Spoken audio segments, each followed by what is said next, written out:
Hi, my name is John Green. This is Crash Course World History, and today we're going to talk about Africa. Mr. Green, we've already talked about Africa. Egypt is in Africa, and you haven't shut up about it the entire course. Yeah, that's true of me from the past, but Africa's big. It's like super big, much bigger than it appears on most maps, actually. I mean, you can fit India and China and the United States if you just fold in Maine. All of that fits in Africa. Like any huge place, Africa is incredibly diverse, and it's a mistake to focus just on Egypt. So today, let's go here, south of the Sahara Desert.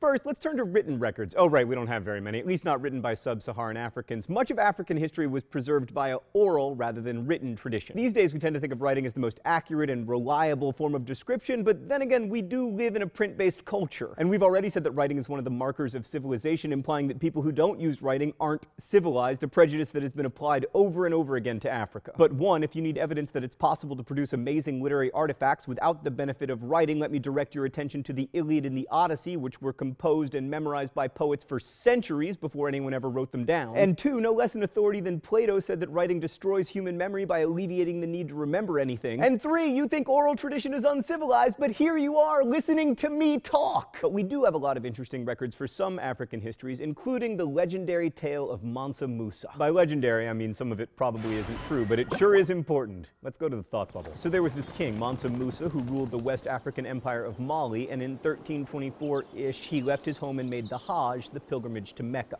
He brought with him an entourage of over 1,000 people, some sources say 60,000, and most importantly, 100 camel loads of gold. I wish it had been donkeys so I could say he had 100 ass loads of gold, but no, camels, right. So along the way, Mansa Musa spent freely and gave away lots of his riches. Most famously, when he reached Alexandria, at the time one of the most cultured cities in the world, he spent so much gold that he caused runaway inflation throughout the city that took years to recover from. He built houses in Cairo and in Mecca to house his attendants, and as he traveled through the world, a lot of people, notably the merchants of Venice, no thought bubble, like actual merchants of Venice, right.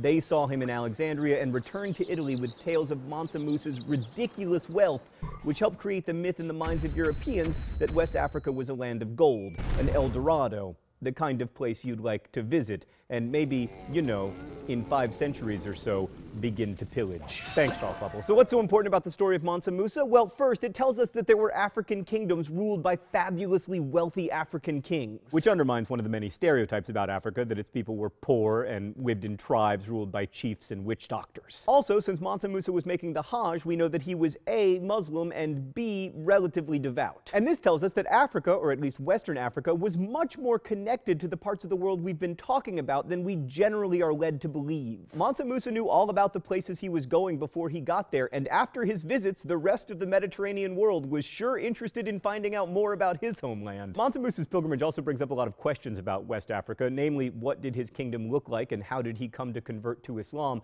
The first question's a little easier, so we'll start with that one. The Empire of Mali, which Mansa Musa ruled until the extremely elite year of 1337, was a large swath of West Africa running from the coast hundreds of miles into the interior and including many significant cities, the largest and best known of which was Timbuktu. The story of the Islamization of the empire, however, is a bit more complicated. Okay, so pastoral North Africans called Berbers had long traded with West Africans, with the Berbers offering salt in exchange for West African gold. That may seem like a bad deal until you consider that without salt, we die, whereas without gold, we only have to face the universe's depraved indifference to us without the benefit of metallic adornment. That went to an ominous place pretty quickly. Right, so anyway, the Berbers were early converts to Islam, and Islam spread along those pre-existing trade routes between North and West Africa. So the first converts in Mali were traders who benefited from having a religious as well as a commercial connection to their trading partners in the north and the rest of the Mediterranean. And then the kings followed the traders, maybe because sharing the religion of more established kingdoms in the north and the east would give them prestige,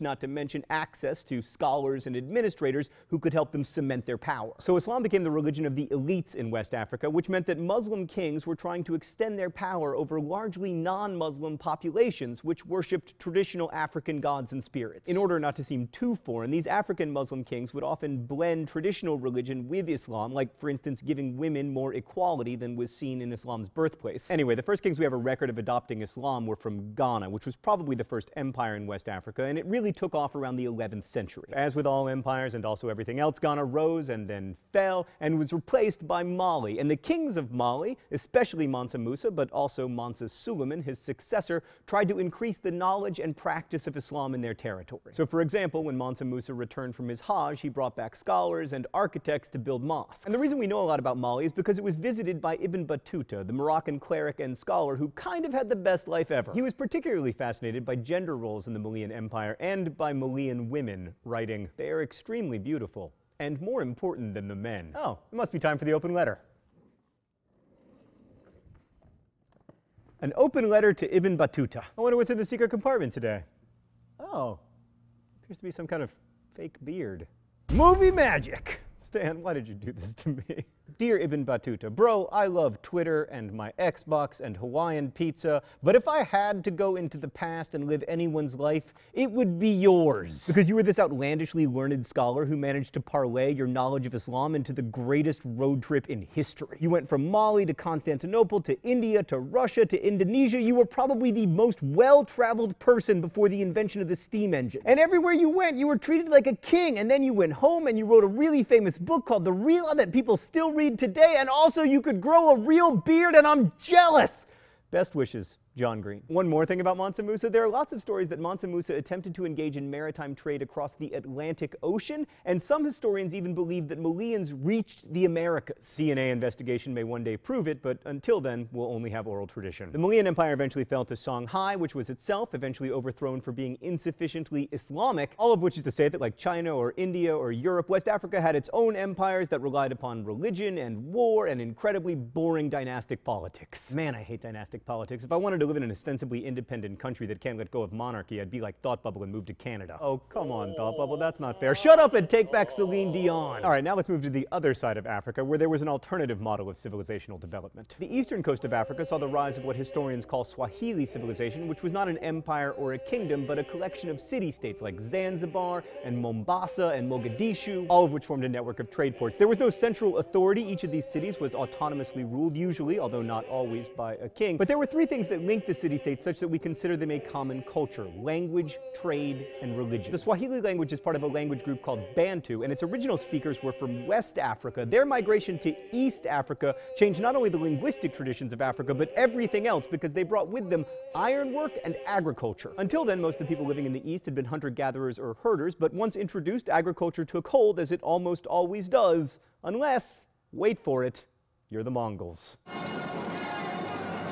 Modern-day Swahili, by the way, is still a Bantu-based language, although it's been heavily influenced by Arabic. On that topic, for a long time, historians believed that these East African cities were all started by Arab or Persian traders, which was basically just racist. They didn't believe that Africans were sophisticated enough to found these great cities. Now scholars recognize that all the major Swahili cities were founded well before Islam arrived in the region, and that in fact trade had been going on since the 1st century CE. But Swahili civilization didn't begin its rapid development until the 8th century, when Arab traders arrived seeking goods that they could trade on the vast Indian Ocean network, the Silk Road of the Sea. And of course, those merchants brought Islam with them, which, just like in West Africa, was adopted by the elites who wanted religious as well as commercial connections to the rest of the Mediterranean world. In many of the Swahili states, these Muslim communities started out quite small, but at their height between the 13th and 16th century, most of the cities boasted large mosques. The one in Kilwa even impressed Ibn Battuta, who of course visited the city because he was having the best life ever. Most of the goods exported were raw materials like ivory and animal hides and timber. It's worth noting, by the way, that when you're moving trees around, you have a level of sophistication to your trade that goes way beyond the Silk Road. I mean, if you'll recall, they were just trading like tortoise shells and stuff. Not again! Africans also exported slaves along the East Coast, although not in huge numbers, and they exported gold, and they imported luxury goods like porcelain and books. In fact, archaeological digs in Kilwa have revealed that houses often featured a kind of built-in bookshelf. Learning of books through architecture nicely captures the magic of studying history. Archaeology, writing, and oral tradition all intermingle to give us glimpses of the past. And each of those lenses may show us the past as if through some funhouse mirror, but if we're conscious about it, we can at least recognize the distortions. Studying Africa reminds us that we need to look at lots of sources, and lots of kinds of sources, if we want to get a fuller picture of the past. If we relied only on written sources, it would be far too easy to fall into the old trap of seeing Africa as backwards and uncivilized. Through approaching it with multiple lenses, we discover a complicated, diverse place that was sometimes rich and sometimes not. And when you look at it that way, it becomes not separate from, but part of our history. Thanks for watching. I'll see you next week. Crash Course is produced and directed by Stan Muller. Our script supervisor is Danica Johnson. The show is written by my high school history teacher, Raoul Meyer, and myself, and our graphics team is Thought Bubble. Last week's phrase of the week was animal crackers. If you want to suggest future phrases of the week or guess at this one, you can do so in comments. Also, if you have questions about today's video, ask them, and our team of historians will endeavor to answer. Thanks for watching and supporting Crash Course, and as we say in my hometown, don't forget to be awesome.